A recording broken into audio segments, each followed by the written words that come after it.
You are now listening to the What do you Hot think? Take Hot I guess I'll Box. just pitch it to you. Do you think Erceg can bring the championship back to the Vale?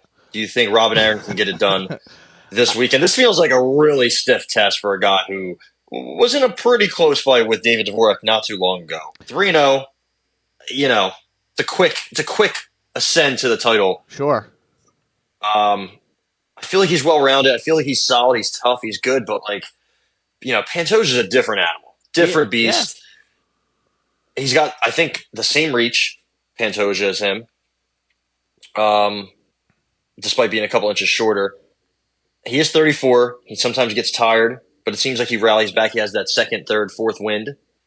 I don't have too much of a deep breakdown on this fight. I just think Pantoja finds the back and subs him eventually. I think it might happen early, first, second, third round. And that's my play. See, that's the thing. I don't think this fight is really you're gonna be able to break a lot down because you haven't seen much from Steve Erceg. No matter who you could say all the going from Matt Schnell to Pantoja's. That's what I'm saying. Like you could say, oh well, I watched all of his Eternal MMA fights. That's not really gonna tell you what what he's maybe gonna be able to do in a cage against the UFC world champion. It's a big step up in competition. With that said, he will have a little bit of a height advantage. The reach advantage will not be basically non-existent at a half inch. The odds tie, that's what I found interesting about this. You would think on the face that Pantoja would be probably like a minus 300, 350 favorite. He's sitting at 185 right now, Ty. And I think he opened up at around the 250. 250, 240. He's now down to 200, 185. That's what I'm saying. Like that to me is very interesting. Erceg opened up at a plus 205 underdog. He's now down to plus 150, 160. Pretty much since the first time we saw Steve Erceg, I think both of us have kind of been like, wow, like this guy's pretty good. We weren't ready for this step up in competition yet. We were going to kind of track our way up. I think he's ranked? What is he ranked? Number. He was like 10 or 11 when this fight was made. They might have kind of tried to rig it a little bit and make it look 8. Better than it actually is. But I want to say 8 for some reason, but no, he's 10. Yeah, he's 10. That's great. He should probably be ahead of Nicolau, but I get it. Nicolau just lost.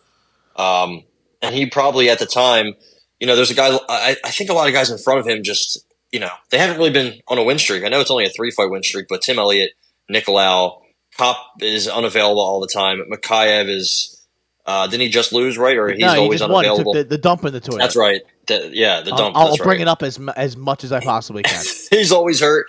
Alex Perez just came back from a, 10,000-year layoff. Cara France hasn't been winning. Albazi just got smashed, right?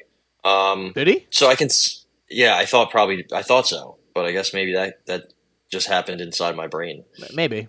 I feel like he pulled out of a fight. He beat Cara France in a very close one. So I guess that was a while ago. Because remember he was supposed to fight Moreno and he pulled out of the Moreno fight, and Royval stepped in. That's how that happened. Yeah. And nobody's been available, it seems like. So I'm not really mad at Erceg getting this fight. It was very late notice. No. I think he can win. I think the odds reflect that a little bit. He's young. He's hungry. Pantoja has been through a lot of good fights, a lot of tough fights. He's only been dropped once. Do you know who dropped him? Who, Pantoja? I think it was Figgy, right? Figgy, yes. Never been finished. Erceg kind of struggled at least a little bit to take down Alexandre Costa in a very good and close fight. He couldn't get Schnell down. I do like his striking. I know he only has a couple knockouts, and they came pretty much recently. But he does crack. He does have a nice hook. He is ready to scrap in there. I'm not sure if that's how you want to attack Pantoja. Also, I don't know if his wrestling, like I said, Pantoja has elite jiu-jitsu, one of the best back takes, one of the best chokes in the UFC, pound for pound, some of the best pound for pound jiu-jitsu. And again, he has power in his hands. Short, but he has looping long arms that lands looping hooks. Very aggressive early on. I think he's going to try to big brother him early, grappling wise, and just try to find the back. I think he's going to do it. So I got Pantoja sub plus 300. Wow. Okay. I don't think that's a bad bet. I like if you're on Pantoja, this is the perfect spot, like the number to get him at, because it's you're very I guess not very rarely, but like in a matchup like this, like I said, it's kind of jarring, at least for me, to see him this close to even money on the money line as he is. Like I said, I think he should be in the minus 300 range, which would allow my bet to be more palatable and make me feel better. But Ty, you're gonna get sub at plus 335 here via Bet Rivers. I know everybody out there is a Bet Rivers fan. Again, if any gambling service is listening out there, please, by all means, you reach out to me, you pay us, we'll use just your odds the entire time, forever. Yep. And then and I'll never talk about another betting service ever again. There's that. I just until DK comes calling. Put that disclaimer out, and no matter who it is, Johnny's local gambling book, if it's legal, and they're giving me money, you got money from me. So we got Pantoja at plus 335. I'm gonna go Erceg money line. I just trust. I don't know. It's not even that I trust. I just have a feeling. I texted you the other night, and I was like, I just have a feeling this week that Erceg's going to do something crazy. He's going to shock the world.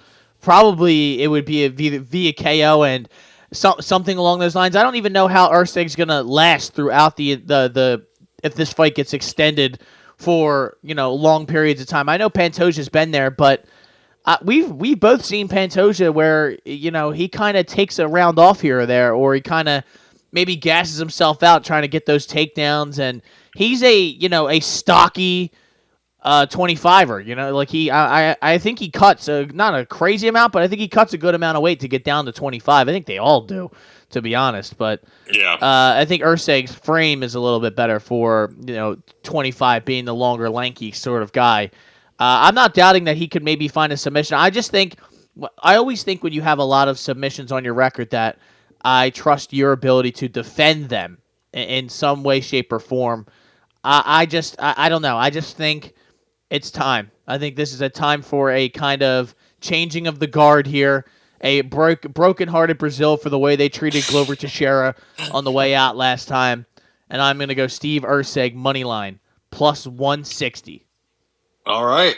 We got a battle at the top. Astro Boy. Let's get this started. How about this, John? I never forget, I should say, when Dennis Bondar beat Steve Erceg as an amateur. Just saying. That was a long, long time ago, and we are not. Hey, 2019. The veil does not forget. That was not that long ago, apparently, but it's crazy that he has been like a pro for only like 5 years. Yeah, he's going to fight for the UFC title now. Hey, man, he's making the best of his opportunities, so maybe he does it again. And he's staying active, so he's ability is availability. Seems like a guy who that's probably why he got this title fight. They call him up and he says yes, no matter what's going on. Absolutely, so, yeah. Manel Kopp says, Manel Kopp says yes, and then he turns it down. Then he uses some homophobic slurs, and then he challenges that your DNA is inferior to his. So that's how Manel Kopp rolls. Your whole team is a bunch of. And yeah, you can't finish that sentence because we're not scumbags. You are now listening to the Hot Take Hot Box.